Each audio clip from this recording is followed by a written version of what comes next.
کائنات کو بنایا ہے، پھر اس میں 18,000 مخلوقات کو پیدا کیا ہے۔ ان 18,000 مخلوقات میں سے اللہ نے اشرف و اعلیٰ جس مخلوق کو بنایا ہے اسے انسان کہتے ہیں۔ انسان کو اللہ تعالیٰ نے دنیا میں اس لیے بھیجا تاکہ وہ اللہ کو راضی کر سکے، لیکن انسان خطا کا پتلا ہے، گناہ کر بیٹھتا ہے۔ تو اب اللہ تعالیٰ قرآن کریم میں فرماتے ہیں، یا عبادی الذین اسرفوا علی انفسہم لا تقنطوا من رحمت اللہ، اے میرے بندو جنہوں نے اپنے اوپر ظلم کیا، گناہوں میں زندگی گزاری، نافرمانی میں زندگی گزاری، لا تقنطوا من رحمت اللہ، میری رحمت سے مایوس نہ ہو، کیونکہ اللہ رب العزت کی رحمت ہر شے پر وسیع ہے۔ فرمایا اللہ رب العزت نے اپنی رحمت کو 100 حصوں میں پیدا کیا، پھر اس 100 حصے میں سے ایک حصہ اللہ رب العزت نے پوری کائنات کو اس رحمت میں سے حصہ دیا۔ ماں کی ممتا بھی اسی رحمت کا ایک حصہ ہے، باپ کی شفقت بھی اسی رحمت کا ایک حصہ ہے، اور دنیا میں جتنی بھی چیزیں ہیں اگر وہ کسی سے رحمت اور شفقت کا معاملہ کرتی ہیں تو یہ اسی اللہ کی رحمت کا ایک حصہ ہے۔ آپ سوچیں کہ جس کے پاس 100 رحمتیں ہیں تو اس کے پاس کتنی بڑی رحمت ہوگی۔ آپ صلی اللہ علیہ وسلم کے پاس مرد اور عورتیں قیدی بن کر آئی۔ آپ نے ایک عورت کو دیکھا کہ وہ عورت کبھی ادھر بھاگتی ہے کبھی ادھر بھاگتی ہے، وہ اپنے بچے کو ڈھونڈ رہی تھی، اور ماں کی ممتا محبت اور شفقت کی وجہ سے کبھی اس بچے کو اٹھاتی کبھی اس بچے کو اٹھاتی، اپنے بچے کو تلاش کر رہی تھی۔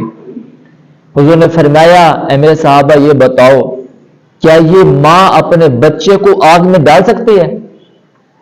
صحابہ کرام نے فرمایا، اے اللہ کے رسول، کوئی ماں بھی اپنے بچے کو آگ میں نہیں ڈال سکتی۔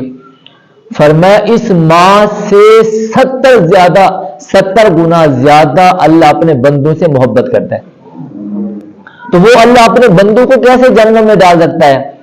ماں اپنے بچے کو آگ میں نہیں ڈال سکتی، جو اس کی 100 رحمتوں میں سے ایک چھوٹا سا حصہ ہے۔ تو جس اللہ کے پاس 100 رحمتیں ہیں وہ اپنی رحمت کی وجہ سے اپنے بندوں کو کس طرح جہنم میں آگ میں ڈال سکتا ہے؟ تو حضور صلی اللہ علیہ وسلم نے ارشاد فرمایا، اگر اللہ نے بندوں کو جہنم میں ڈالنا ہوتا تو مجھے رحمت للعالمین پیغمبر بنا کر نہ بھیجتا۔ اگر اللہ نے بندوں کو جہنم میں ڈالنا ہوتا تو پھر قرآن نازل نہ کرتا، پھر مجھے باعث رحمت کا پیکر بنا کر نہ دیتا۔ میرا آنا، قرآن کا نازل ہونا، یہ سب اللہ کی رحمت ہے۔ تو بندوں سے گناہ ہو جاتا ہے۔ آپ صلی اللہ علیہ وسلم نے ارشاد فرمایا کہ بہترین خطا کار وہ ہے جو گناہ کے بعد نیکی کر لے، گناہ کے بعد اللہ کے حضور توبہ کر لے۔ ان الحسنات یذہبن السیئات، فرمایا بے شک نیکیاں جو ہیں وہ گناہوں کو مٹا دیتی ہیں۔ اس کی مثال ایسے ہے، آپ صلی اللہ علیہ وسلم نے ارشاد فرمایا، جب بندہ گھر سے چلتا ہے نماز کے ارادے سے، اب آ کر وہ وضو کرتا ہے، ہاتھ دھوتا ہے، چہرہ دھوتا ہے اور بازو دھوتا ہے، سر کا مسح کرتا ہے، پاؤں دھوتا ہے، تو اب اللہ تعالیٰ اس کے گناہوں کو مٹا رہے ہیں۔ اب اس نے ہاتھ دھویا تو ہاتھ کے گناہ ختم، حتیٰ کہ فرمایا جو ناخن کے نیچے گناہ چھپے ہوتے ہیں وہ بھی گناہ مٹ جاتے ہیں۔ فرمایا وہ جب چہرہ دھوتا ہے تو چہرے کے گناہ ختم ہو جاتے ہیں، حتیٰ کہ جو پلکوں کے نیچے گناہ چھپے ہوتے ہیں اللہ اپنی رحمت سے ان کو معاف کر دیتا ہے۔ اور پھر فرمایا جب بندہ پاؤں دھوتا ہے اللہ پاؤں کے گناہ معاف کر دیتے ہیں، حتیٰ کہ جو ناخن کے نیچے گناہ چھپے ہوتے ہیں اللہ ان کو بھی معاف کر دیتے ہیں۔ اللہ کی رحمت اتنی وسیع ہے۔ اب اس نے صرف وضو کیا ہے، وضو کرنے سے اللہ جسم کے سارے گناہوں کو معاف فرما رہے ہیں۔ اور پھر فرمایا جب بندہ نماز پڑھ لیتا ہے تو اب وہ گناہوں سے ایسے پاک ہو گیا ہے جیسے حضور نے مثال ارشاد فرمائی۔ فرمایا ایک بندے کے گھر کے سامنے اگر ایک نہر ہو، پانی بھی صاف ہو، شفاف ہو اور گہرا ہو، 5 مرتبہ اس پانی میں نہاتا ہو تو کیا اس کے جسم پر کوئی گناہ باقی رہے گا؟ کوئی میل باقی رہے گی؟ صحابہ کرام نے فرمایا یا رسول اللہ، جو 5 مرتبہ دن میں نہاتا ہو اس کے جسم پر تو کوئی میل باقی نہیں رہے گی۔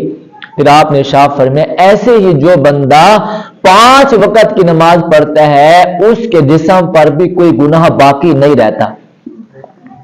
حضور صلی اللہ علیہ وسلم بازار میں تشریف لے کے ابو ذر ساتھ تھے اور ایک درخت کے پتوں کو جھاڑنا شروع کر دیا۔ اب وہ پتے اس درخت سے جھڑ رہے ہیں۔ حضور نے ارشاد فرمایا اے ابو ذر، جب بندہ کوئی نماز پڑھتا ہے اللہ اس کے گناہوں کو بھی ایسے ہی جسم سے جھاڑ دیتے ہیں، جیسے یہ پتے جھڑ رہے ہیں ایسے گناہ بھی جسم سے جھڑ جاتے ہیں۔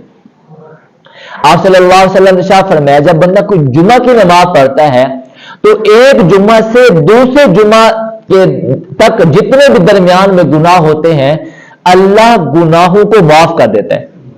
اور جب ایک رمضان آتا ہے اس کے روزے رکھے، پھر دوسرا ماہ رمضان ہے اس کے روزے رکھے، اب سال میں جتنے بھی بندے سے گناہ ہوئے ہیں اللہ اس رمضان المبارک کی برکت سے گناہوں کو معاف کر دیتے۔ اور بندہ اگر زندگی میں ایک مرتبہ حج کر لے، میرے آقا صلی اللہ علیہ وسلم ارشاد فرماتے ہیں کہ اللہ اس کے گناہوں کو مٹا دیتے ہیں، ختم کر دیتے ہیں۔ وہ ایسے ہو جاتا ہے جیسے بچہ ماں کے پیٹ سے باہر آیا، اس کے جسم پر کوئی گناہ نہیں، تو حج کرنے والے کے جسم پر بھی کوئی گناہ باقی نہیں ہے۔ اللہ کی رحمت وسیع ہے، اللہ کی رحمت کو کسی ترازو میں تولا نہیں جا سکتا۔ جب بندہ اللہ کے سامنے اپنے گناہوں کی معافی مانگتا ہے تو اللہ گناہ گاروں کے گناہوں کو معاف کر دیتے۔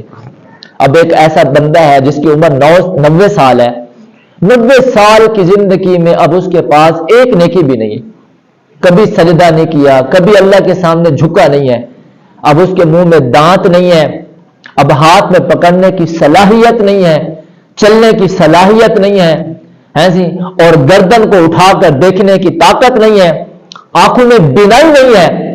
اس صورت میں وہ اللہ کے دروازے پہ آ کر کھڑا ہوتا ہے، مولا اب ہر رشتے نے میرا ساتھ چھوڑ دیا ہے، میں تیرے دروازے پہ آیا ہوں اور میں بڑی دور سے آیا ہوں، مولا آپ میرے گناہوں کو معاف فرما دیں۔ اللہ تعالیٰ فرماتے ہیں تیرے آنے میں تو دیر ہے، میری بخشنے میں، میری مغفرت میں، میری رحمت میں، تیرے گناہوں کو بخشنے میں میرے ہاں کوئی دیر نہیں ہے۔ تیرا کام ہے جھکنا، آ کر معافی مانگنا، تو میں اپنے بندوں کے گناہوں کو کیا کر دیتا ہوں؟ معاف کر دیتا ہوں۔ بنی اسرائیل میں ایک بندہ تھا، وہ گناہ کرتا پھر توبہ کرتا، گناہ کرتا پھر توبہ کرتا، گناہ کرتا پھر توبہ کرتا۔ اللہ نے موسیٰ علیہ السلام سے فرمایا اے موسیٰ میرے اس بندے کو کہہ دو آپ نے توبہ کے ساتھ مذاق بنایا ہوا ہے، گناہ کرتے ہیں پھر توبہ کرتے ہیں، گناہ کرتے ہیں پھر توبہ کو توڑ دیتے ہیں، آج کے بعد ہم آپ کی بخشش نہیں کریں گے، آج کے بعد ہم آپ کو معاف نہیں کریں گے۔ اب وہ بندہ جنگل میں بھاگ کر گیا اور اللہ تعالیٰ سے کہتا ہے اللہ میرے گناہ زیادہ ہیں یا تیری رحمت زیادہ ہے؟ اور پھر کہتا ہے اللہ اگر آپ نے مجھے جہنم میں ڈالنا ہے تو میں یہ چاہتا ہوں انسانوں میں سے کسی انسان کو بھی آپ جہنم میں نہ ڈالیں سوائے میرے، سارے انسانوں کے گناہ میرے جسم پہ، میری گردن پہ لاد دیں اور مجھے جہنم میں ڈال دیں، باقی سارے انسانوں کو بچا لیں۔ اللہ نے فوراً وحی بھیجی اے میرے موسیٰ اس بندے نے میری رحمت کو جان لیا ہے، اس بندے نے رحمت کا مظاہرہ کیا ہے جو کہ میری شان ہے، اس بندے کو کہہ دو میں نے تیرے سارے گناہوں کو معاف کر دی۔